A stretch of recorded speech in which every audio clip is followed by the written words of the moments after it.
जळगावच्या एरंडोलमध्ये अतिमुसळधार पाऊस, अनेक घरांमध्ये पाणी शिरलं, शेती पिकांचंही मोठं नुकसान। प्रशासनाकडे आता नुकसान भरपाईची मागणी।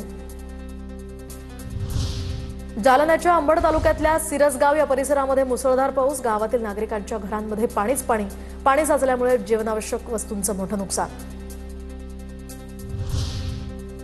जळगावच्या पाचोऱ्यामध्ये ढगफुटी सदृश्य पाऊस झाल्यामुळे हिवरा नदीला पूर, मार्केट आणि घरांमध्येही पाणी शिरलं, त्यामुळे मोठं नुकसान।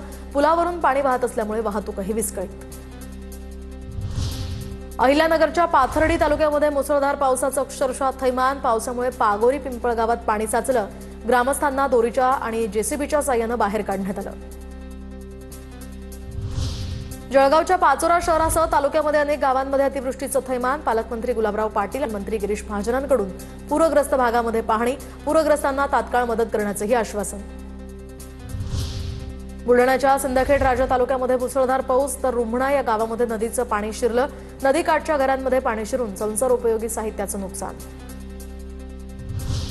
सोलापुरातील सीना नदीमध्ये मोठ्या प्रमाणात अतिवृष्टी, तर माढा, मोहोळ, दक्षिण सोलापूर या तालुक्यामध्ये गावात अक्षरशः भयानक परिस्थिती, तर पोफळी या गावामध्ये नागरिकांचं स्थलांतर, घरातील संसार उपयोगी साहित्य घेऊन जाताना महिलेला अश्रू अनावर।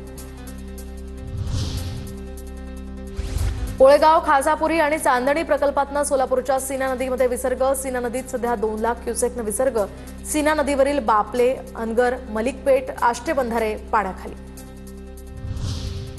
अहिल्यानगर जिल्ह्यातल्या पाथर्डी तालुक्यामध्ये भवरवाडी या गावात मुसळधार पाऊस, पावसामुळे नाल्यांना पूर, तर शेतालाही तळ्याचं स्वरूप, त्यामुळे कापूस, तुरीसह इतर पिकं पूर्णपणे पाण्याखाली। ओला दुष्काळ आता जाहीर करण्याची मागणी।